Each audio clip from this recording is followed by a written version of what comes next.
Afternoon student, आज हम exercise 6.1 के क्वेश्चन नंबर फर्स्ट करते हैं।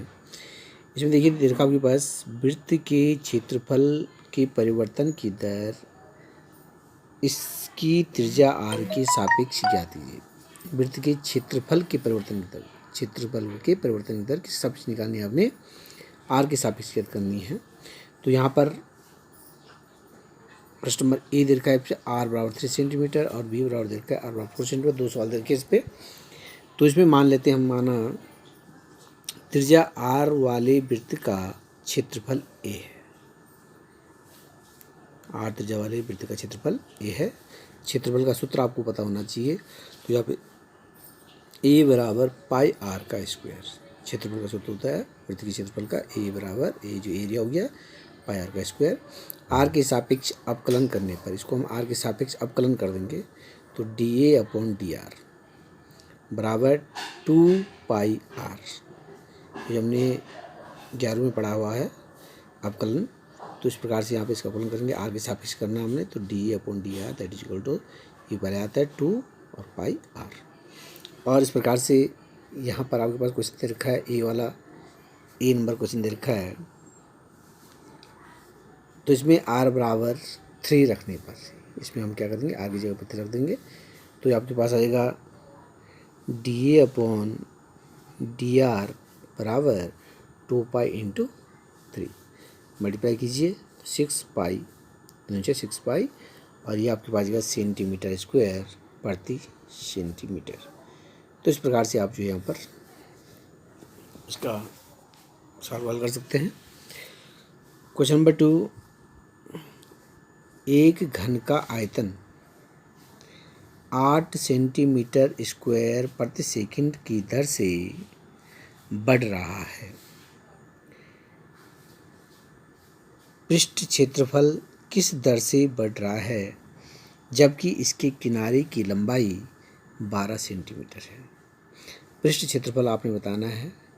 तो आपको यहाँ पर पृष्ठ क्षेत्रफल का सूत्र भी आना चाहिए। घन का आयतन जो है, आयतन का सूत्र भी आना चाहिए कि घन का आयतन का सूत्र क्या होता है। तो यहाँ पे हम इसको सॉल्व करते हैं। माना घन का आयतन बराबर भी, घन का आयतन बराबर भी और पृष्ठ क्षेत्रफल S है, पृष्ठ क्षेत्रफल S है, जिसकी भुजा जो आपका घन है, घन की भुजा A है। भुजा क्या है, A है। तो हमारे यहाँ पे आयतन का सूत्र लगा देंगे। आयतन V बराबर होता है A का क्यूब, भुजा का क्यूब। यहाँ पर हमने परिवर्तन कर निकालनी है तो समय के साथ जो परिवर्तन होता है, क्या होता है, समय के दर से बढ़ रही है, समय के साथ बढ़ता रहेगा। तो t के सापेक्ष समय है, t के सापेक्ष हमें यहाँ पर क्या करना है, अवकलन करना है, ठीक है ना। आयतन की परिवर्तन की दर t के सापेक्ष हम निकालेंगे इसको, तो अवकलन करना है इसका जैसे आपके साथ अवकलन करेंगे तो dv upon dt, dv upon dt बहुत ईजी है। इसी प्रकार से प्रत्येक क्वेश्चन में करना है आपको। तो t के सापेक्ष करना है तो dv अपॉन dt बराबर ये आपके पास एक चीज है, इसकी पता आता है 3a का स्क्वायर, 3a का square dA upon dt, dA upon dt। और इस प्रकार से dv अपॉन dt बराबर 1 सेंटीमीटर प्रति सेकंड से मेरे पास दिया हुआ क्या है, दिया है dv अपॉन dt, परिवर्तन की जगह दर दे रखी है, dv अपॉन dt बराबर 1 सेंटीमीटर क्यूब प्रति सेकंड तक। तो इसको हमने क्या करना है, एक कर देना। क्वेश्चन नंबर 1 ले सकते हैं। क्वेश्चन नंबर 1 में जो हम देखेंगे इसकी dv अपॉन dt के ऊपर 1 बराबर 3a का स्क्वायर dA अपॉन dt। समीकरण नंबर 2 ले। अब हमारा जो क्या है सवाल पृष्ठ क्षेत्रफल, पृष्ठ क्षेत्रफल पृष्ठ का क्षेत्रफल भी आना चाहिए। घन का पृष्ठ क्षेत्रफल का सूत्र क्या होता है? ये होता है 6a का स्क्वायर। तो पृष्ठ क्षेत्रफल के सूत्र से पृष्ठ क्षेत्रफल के लिए हम लेंगे s बराबर 6a का स्क्वायर। इसको भी हमने क्या करना है, t के सापेक्ष अवकलन करने पर, इसका भी हमने इसी प्रकार से जैसे ऊपर अवकलन एक ही जैसा है सारा का सारा। ध्यान आप दीजिए, थोड़ा सा ध्यान दीजिए, और सारा एक ही जैसे डी वी अपॉन वी का हमने किया D V upon D T, यहाँ पे D S upon D T आएगा क्योंकि समय के सापेक्ष ही करना है। यहाँ पे 3a का स्क्वायर, ये सूत्र होता है आपके पास, ये सूत्र होता है डी अपॉन डी एक्स की power n that is equal to, इसको लिखते हैं n x की पावर n-1। तो जो घात होती है n वो जो पहले आती है, इसी प्रकार जैसे यहाँ पे लिखा हुआ d अपॉन डी एक्स, ए का स्क्वायर लिखा हुआ, तो हम क्या करेंगे, इसको दो जो घात है वो पहले आएगी 2 और a, ठीक है। यहाँ पे अगर घात 3 है तो थोड़ा सा हल्का हो जाएगा 3, ठीक है। तो ये आपके पास जो आएगा 2a 3a, ठीक है। 3 पहले आएगा इसमें, घात ए की घात कितनी होगी 3-1, तो इस प्रकार से क्या आएगा ये 3a की पावर 2। तो सेम इसी प्रकार से यहाँ पे हमने किया ये। तो इसी प्रकार से यहाँ पर 6a स्क्वायर है, तो D S upon D T बराबर, ये पहले 2 जो है पहले आएगा, 2 6 12 हो जाए, 2 6 12, और क्या बचा यहाँ पे ए की पावर 1 आएगी, और D A upon D T. समीकरण नंबर 3 हम इसको लिखेंगे, समीकरण नंबर 3। समीकरण नंबर 2 से, समीकरण नंबर 2 जो हमारे पास है यहाँ पर, इससे हमने D A upon D T का मान निकाल करके समीकरण नंबर 3 में पुट कर देंगे। समीकरण नंबर 2 से डी अपॉन डी टी का मान निकल जाएगा, ये भट्टे में चल जाएगा यहाँ पर, तो डी अपॉन डी टी का मान निकालेंगे और इस पर रख देंगे, समीकरण नंबर 3 में रख देंगे। तो इस प्रकार से आपके पास ये आ जाएगा D S upon D T बराबर 12a इंटू 8 अपॉन 3a का स्क्वायर, इसका हम मल्टीप्लाई कर देंगे तो 32 अपॉन a, ठीक है। 3 चौको 12 कट जाएगा 4 बार, 8 चौको 32 अपॉन a आ जाएगा, एक ए से एक ही कट जाएगा। तो इस प्रकार से आपके पास D S upon D T बराबर हो जाएगा 32/12। 12 क्या है यहाँ पर, 12 आपके पास जो है भुजा दे रखी है, ए का मान दिया हुआ है आपके पास, ए का मान सवाल में दे रखा है, लंबाई 12 सेंटीमीटर है, तो ए की वैल्यू हमने यहाँ पर रख दी है 12, और इसको काट देंगे तो 8/3 सेंटीमीटर स्क्वायर प्रति सेकंड। तो इस प्रकार से उसका जो है आप सॉल्व कर सकते हैं। बहुत ईजी है, D S upon D T या D V upon D T ये निकालना है आपने, इसमें प्रत्येक सवाल में इसी प्रकार से करना है। इसमें D V upon D T के सापेक्ष ही हमको जो है यहाँ पे इसका अवकलन करना है, क्योंकि यहाँ सवाल आपके पास से दर से बढ़ रहा है या सवाल हो सकता है दर से घट रहा है, तो दर निकालने के लिए हम इसे जो टी से ही भाग दिया करते हैं, ठीक है ना। तो अगला क्वेश्चन है क्वेश्चन नंबर 4। देखिए क्वेश्चन नंबर 3 आप कर लेंगे खुद ही, इसके बाद क्वेश्चन नंबर 1 का जो है जो सेकंड पार्ट है उसको आप कर लेंगे। क्वेश्चन नंबर 4 देखो क्या लिखा हुआ है पे, एक परिवर्तनशील घन का किनारा, क्या यहाँ पर आपके पास घन है, घन का किनारा 3 सेंटीमीटर पर सेकंड की दर से बढ़ रहा है, किनारा बढ़ रहा है उसका 3 सेंटीमीटर पर सेकंड की दर से बढ़ रहा है, घन का आयतन किस दर से बढ़ रहा है। अब आयतन दे रखा है यहाँ पे, आयतन का सूत्र आपको पता होना चाहिए, घन का आयतन का सूत्र क्या होता है वो आपको जो पता होना चाहिए। तो यहाँ पर जो हमारे पास किनारा दे रखा है, किनारा घन का किनारा जो है 10 सेंटीमीटर है, जबकि घन का किनारा कितना है 10 सेंटीमीटर है। तो इसको हम सॉल्व करेंगे। यहाँ पे घन का किनारा माना जो है, माना घन का किनारा ए है, घन का किनारा क्या है ए, तो ए का हमने जो है टी के सापेक्ष क्या करेंगे, क्योंकि घन का किनारा इतनी दर से बढ़ रहा है, तो इसमें जो है जब बढ़ रहा है घट रहा है जैसे हमने बताया, तो उसको जो है हमने क्या करना अवकलन करना है। तो ए का टी के सापेक्ष अवकलन करने पर। तो ये आएगा आपके पास dA/dt बराबर, ये आपके पास दे रखा है 3 सेंटीमीटर की दर। तो इधर भाग दे किधर निकल जाता है, तो ये आपके पास ये डायरेक्ट दे रखा है dA/dt बराबर 3 सेंटीमीटर प्रति सेकंड। ये आपके पास दिया हुआ है। अगला दे रखा आपके पास, जबकि किनारा ए 10 सेंटीमीटर, किनारा हमने ए मान, ए बराबर भी दे रखा आपके पास 10 सेंटीमीटर। ये दिया हुआ है सारा, क्या ये दिया है, ये चीज़ दे रखी है। और निकालना कि आपने घन का आयतन किस दर से बढ़ रहा है, dV/dt हमने याद करना है। तो हमको सीधे dV/, यानी कि जो हमको आयतन का फॉर्मूला हमको पता होना चाहिए, घन का आयतन। तो घन का आयतन का फॉर्मूला होता है, आयतन बराबर होता है V बराबर A का क्यूब। घन का आयतन, घन का आयतन V बराबर A का क्यूब T के सापेक्ष अवकलन करने पर। T के सापेक्ष अवकलन करेंगे तो dV/dt बराबर क्या आएगा इसका 3A का स्क्वायर dA/dt। समझ रहे हो? बहुत ईजी है। 3 पहले आ जाएगा और 1 घट जाएगा, जो सूत्र होता है, जिसमें सूत्र बताया था आपको, d/dx x की power n that is equal to d/dx x की power n that is equal to n पहले आता है, फिर x आएगा और n में से 1 घट जाता है।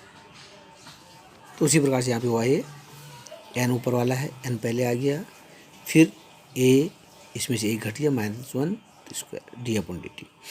dA/dt आपके पास दिया हुआ है, इसको पुट कर देंगे पहले यहाँ पर 3 इंटू a की वैल्यू दे रखी है, a की वैल्यू पुट कर देंगे 10 दे रखिए, 10 का स्क्वायर इंटू 3 और 3 इंटू 10 की 100 इंटू 3 dV/dt। तो ये आपके पास बहुत ईजी है, आराम से आप इसको कर सकते हैं। थोड़ा सा ध्यान देना आपने, ये आप विशेष ध्यान दीजिए कि जो आपको जो है घट रहा है या बढ़ रहा है, ये समय के साथ घटता बढ़ता रहता है।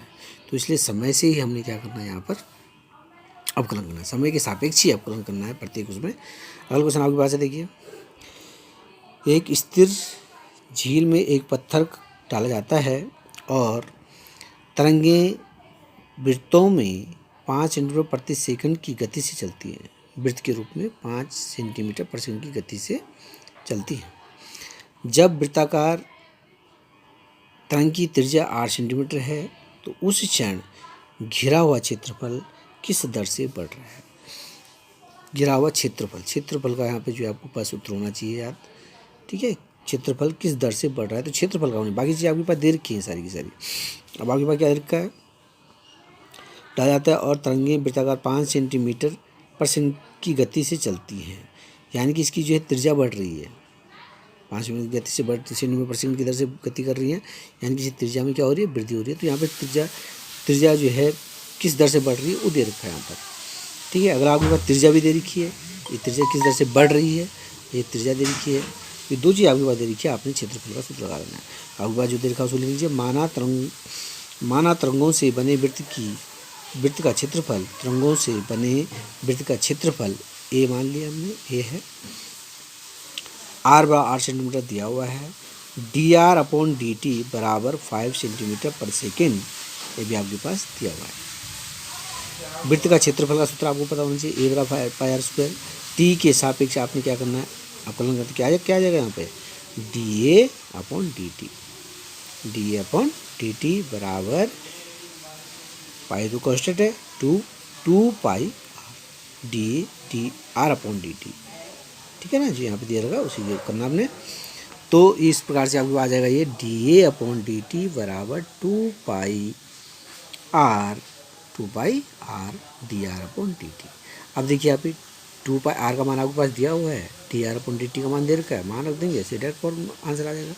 2 पाई इंटू 8 इंटू 5 मल्टीप्लाई कर दीजिए, इस प्रकार से आपके पास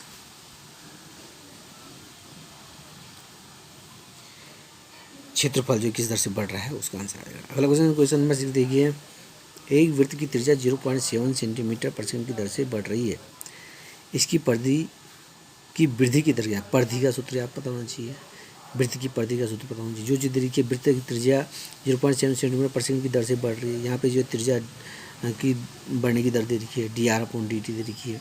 तो यहाँ पे आपके पास दिया हुआ है, दिया है इसको हल करेंगे यहाँ पर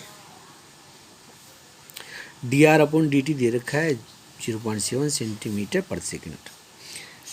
इसकी परिधि की वृद्धि की दर ज्ञात करनी है। इसे डायरेक्ट आप निकालना है। परिधि का सूत्र आपको बताएं, वृत्त की परिधि c बराबर 2πr। ठीक है, ये आपके पास है, आपने जो ये निकालना है, यानी कि टी के सापेक्ष समीकरण फर्स्ट को टी के सापेक्ष अवकलन कर देंगे तो dc/dt सिंपल सा है। dc/dt बराबर 2π कांस्टेंट है, r का सिंगल है r, तो dr/dt आ जाएगा और वैल्यू रख दीजिए 2π इंटू 0.7, तो यह dc/dt that is equal to 0/सेकेंड है।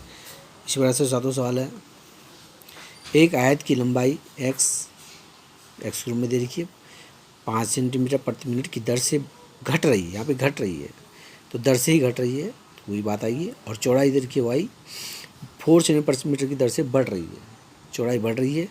जब x बराबर 8 सेंटीमीटर और y बराबर 6 सेंटीमीटर, x की वैल्यू दे रखी है, लंबाई दे रखी है, उसकी चौड़ाई भी दे रखी है, तब आयत के परिमाप, फर्स्ट जो है परिमाप से क्षेत्रफल में परिवर्तन की दर क्या, पहले परिमाप की निकालेंगे, उसके बाद क्षेत्रफल में परिवर्तन की दर निकालेंगे। तो जैसे हमने पीछे किया था उसी प्रकार से होना चाहिए।